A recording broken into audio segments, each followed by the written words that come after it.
Let's give a great Silicon Prairie News welcome to Luke Vandermillen.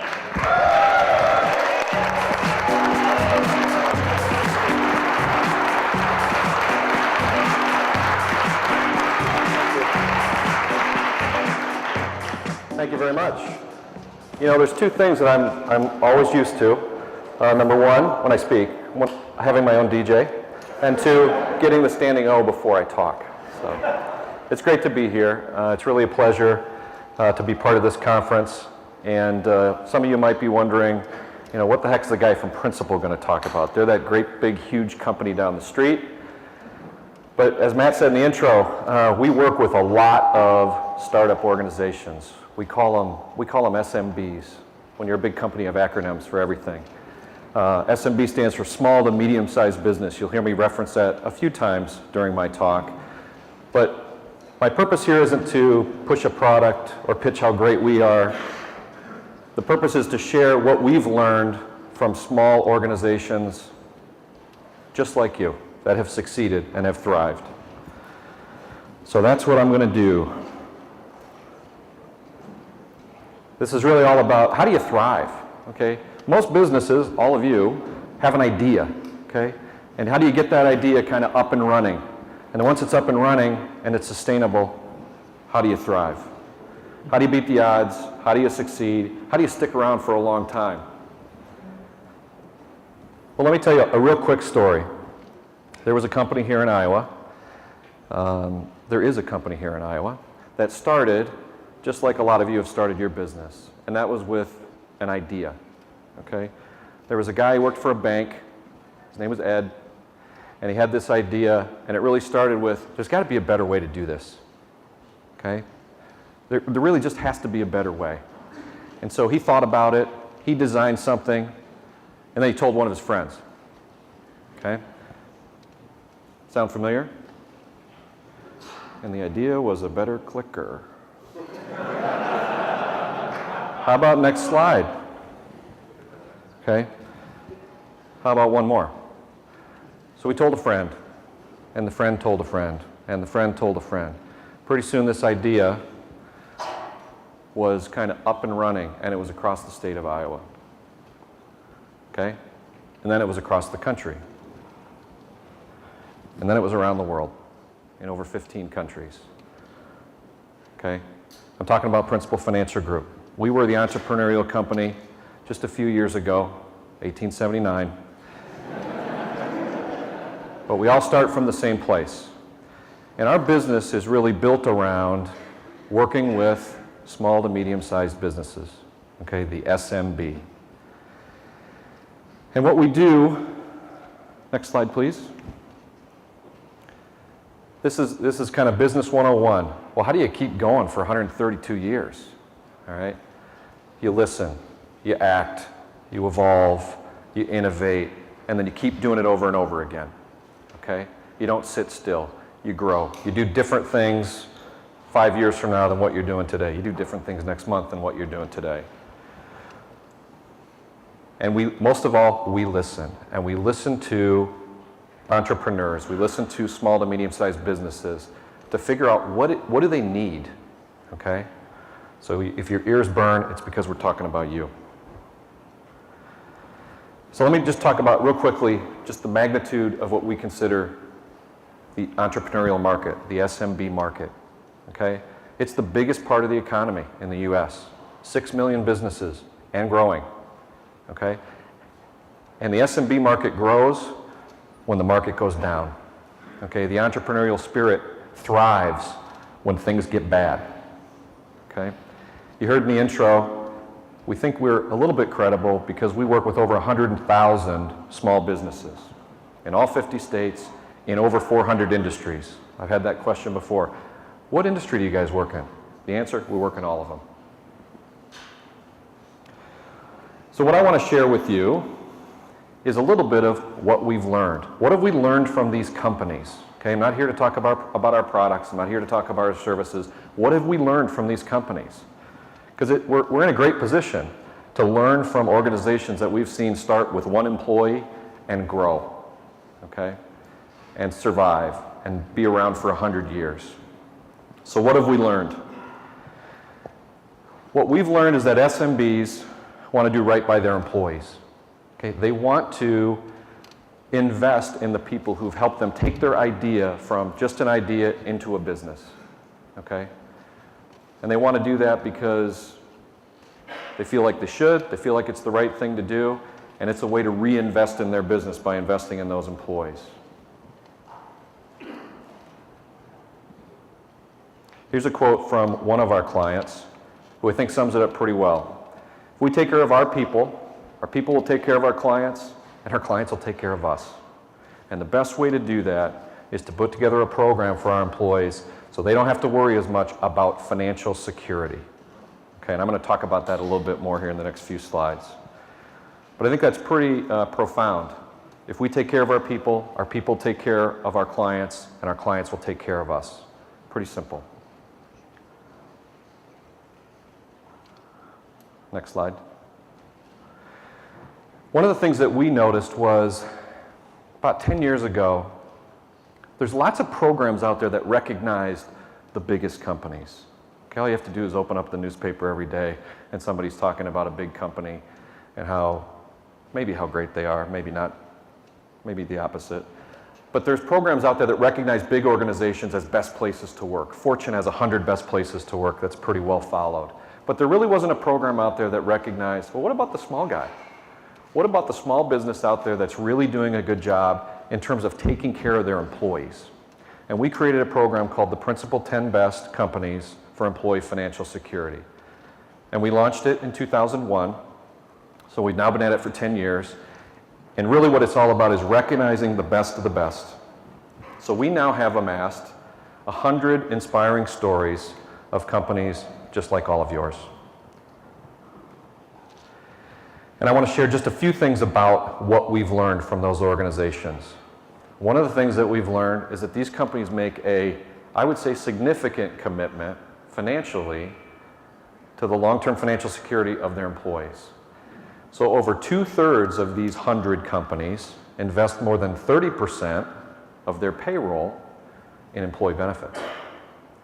Now, a lot of you probably hear that and go, holy cow, how can they afford to do that?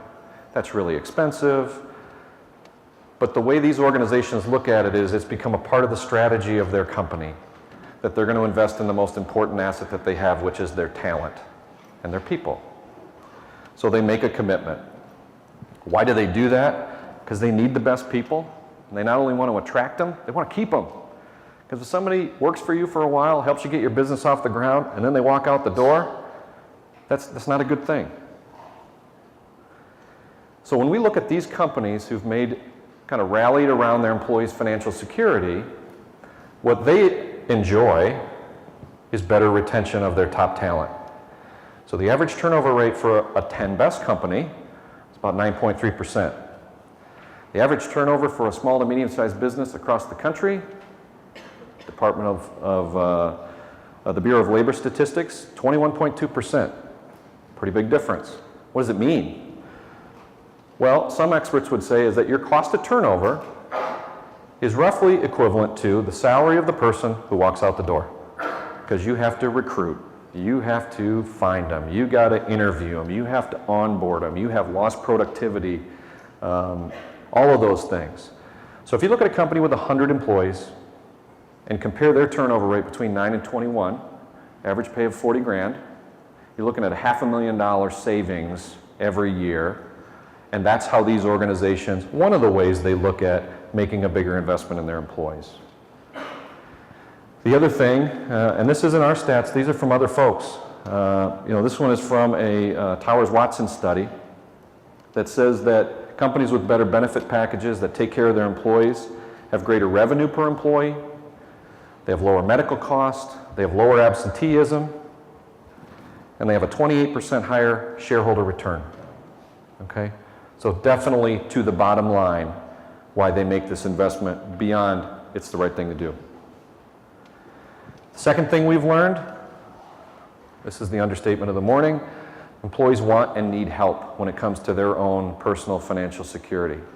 We do a survey every quarter of about 1,000 American workers and ask them what's on their mind. What are you concerned about? The last quarter, over 2/3 of workers say they are very concerned about their financial future. Okay, that shouldn't be too startling, okay? You know, jumpy stock market, high gas prices, unemployment still, 9+%. Okay, so we're not out of the woods yet in terms of the economic turmoil that we have been going through the last couple of years. But employees are very concerned. But here's the problem. Most of them haven't done much about it. They haven't saved enough for retirement. Over half of American workers have saved less than $25,000 for retirement. $25,000 isn't going to last you a long period of time once you get to retirement. So that is a number that is kind of frighteningly low. What we've really seen over the last several decades is, at Principal, we call it the era of personal responsibility. And when we say that, what we mean is that the burden has really shifted from somebody else doing it for you, okay, the government, your employer, a rich uncle, okay, to you. And just look at this, in 1974, so this is, parents and grandparents' generation, less than half of someone's retirement income was going to come from their own savings or additional wages that they would earn in retirement. Look at what that number is estimated to be in 2030. Over 3/4, 76%. So it's up to all of us. You got to take control of this. You got to take control of your financial future. And your employer's benefit program is a great way to do that. It's maybe not the whole answer, but it's one of the great places to start. One startling thing that we've learned is that people who reach out, just like your clients hire you because of your expertise, when you're dealing in an area that maybe you're not familiar with, the people who are really successful reach out and they hire an expert, okay? And when it comes to your own personal finances, the person we're talking about there is somebody who can deliver financial advice to you, okay? People who work with an advisor, okay, and that could come in many shapes and forms, are significantly happier than those who don't, okay? The problem? Only 23% of people actually work with a financial advisor. Why is that? Okay? Could be a lot of reasons. I don't make enough money. It's intimidating. 45 years old, I haven't saved anything for retirement. I haven't found time to do it. But that is really a positive step that a business owner and an employee can take. There's over 350,000 financial advisors in the United States. There are people out there, there are benefits offered through the worksite that can help people kind of get a game plan together.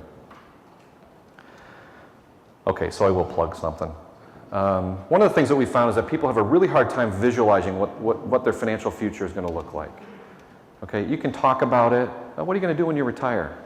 I don't know, I'm going to move somewhere not as cold as Iowa. I'm going to play golf. I'm going to go on more vacations. How do you visualize those things? How do you put a plan together to reach those goals? So one of the things that we've done and trying to leverage some social media is put a spot on our website and created this tool called the Dream Catcher. And it's where someone can go out and actually capture pictures of what they want their future to look like. It's easier to look at a picture than it is to articulate, I'm going to need to make this investment in this type of, home or whatever I want to do in retirement. We did this so that this would be a good conversation starter for people. Hey, start with the end in mind. Here's what I want to build towards, and then you can share that with your friends. You can take that to a financial advisor and hopefully get started on a plan. The other thing that we've learned is that you can put together a great program for your employees' financial security in the form of a benefit plan, but if you don't communicate it properly, you're probably not going to get the most bang for your buck. So this is a study by Watson Wyatt that said, you have a good benefit package for your employees, but you don't communicate it well, you're still going to have high turnover. And so what the best companies do is they take special care to educate their employees. Okay, make sure that they understand what it is that they're providing and make sure that they're taking full advantage of that. The third thing we've learned from these best companies, entrepreneurs and small businesses need a voice, okay? Especially in Washington, D.C., because what we have found is that with the exception of the distinguished senator, most people in Washington, D.C. don't understand the needs of a small business. I don't know if he's still here, but Just throw that out there. We're an organization that, like I said, works with over 100,000 companies. We're one of the retirement leaders. We think we have a pretty good handle on this. So we spend a lot of time, actually, as the voice of our entrepreneurial clients with lawmakers. Okay, here's an example. And the guy in the circle there is our CEO. This is with some other Des Moines business leaders back a couple years ago. This is just one visual of this, where this was taken at a company called Economy Forums here in Des Moines. This is during the last presidential election, but we had Larry Zimpelman, our CEO, and some other business leaders meeting with then presidential hopeful John McCain to talk about the issues around small businesses and retirement savings and things like that. We also do a lot of work with the lawmakers from Iowa to make sure that they understand we're talking about tax reform, we're talking about retirement reform, we're talking about changes to Social Security, that the voice of the small business owner is actually heard. So that's a big part of what we do. But I want to shift gears a little bit and talk about what a small business owner can learn from what big companies have gone through over the last 10 years as it relates to providing for their employees. And there's 3 trends here. The first one is, when we go back to that chart I had on 1974, is we've moved from this period of, well, I'm going to work for this company, I'm going to go there when I get out of school, I'm going to work there for the rest of my career, and then I'm going to retire. And I really don't have to make any decisions, I just have to keep working. Okay, that's changed a bit. Okay, that burden has now shifted back to the employee to take a more active role, but it shouldn't shift all the way back. So companies should listen to their employees about what benefits are most important to you. So how do we make a decision about what benefits we should offer? Okay, is a voluntary insurance benefit more important than a 401k plan? Things like that. The voices of the employees should be heard. There should be some sort of cost sharing. There should be active participation by the part of the employer in things like a 401k matching contribution. And there should be an investment made in the education of all of those benefits.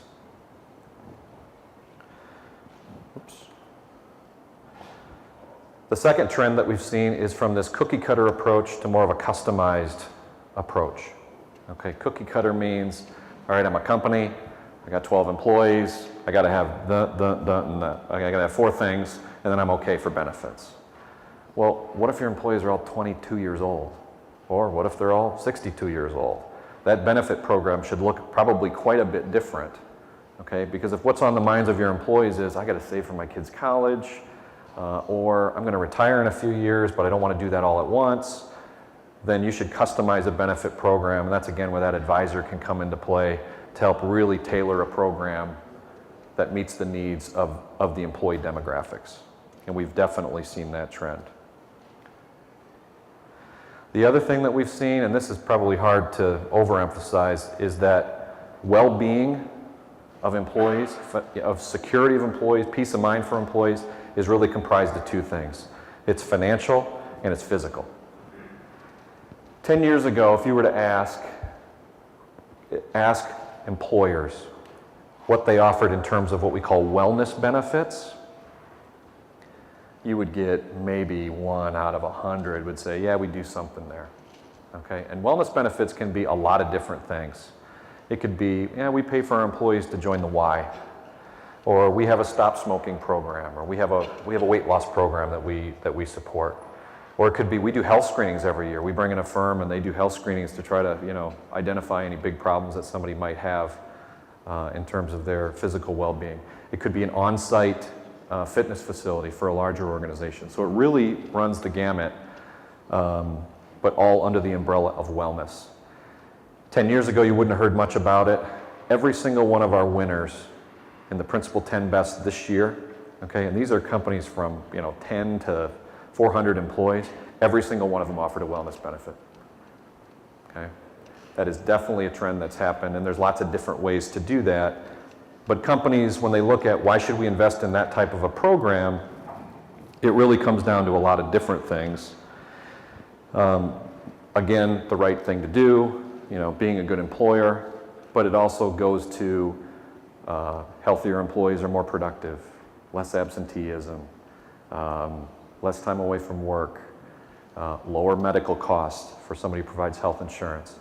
So there's a lot of benefits there. So wellness has definitely picked up in terms of a trend in benefits that we've seen.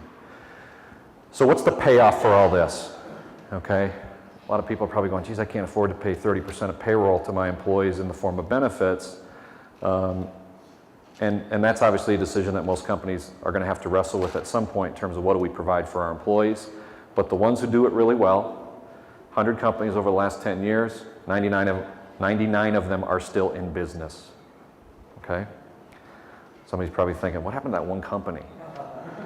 Well, they were in the mortgage business, and times were tough for the mortgage business. So 99% of these companies, the point is, they've grown, they've sustained, they've remained in business over some pretty unbelievable economic times. Okay, 99%, pretty amazing. I'll leave you with a couple things. Here's a quote from one of our 10 best winners, a small credit union up in Michigan. And they leverage their benefits when they're trying to recruit people to their firm. Okay? And what are people looking for when they're looking for a new job? Okay, well, is the salary higher? Okay, they got to pay me more, I'm not going to move. And they've done a good job, probably better than most, in terms of saying, we have a way to communicate the total benefit of working here, the culture of the organization, the salary is obviously a component of that, but the benefits are a really big component of that, and we feel like we can really level the playing field in terms of bringing talent into the organization. So in summary, the best companies recognize that employees are their most important investment, and that's how they thrive. And that's all I have for you this morning.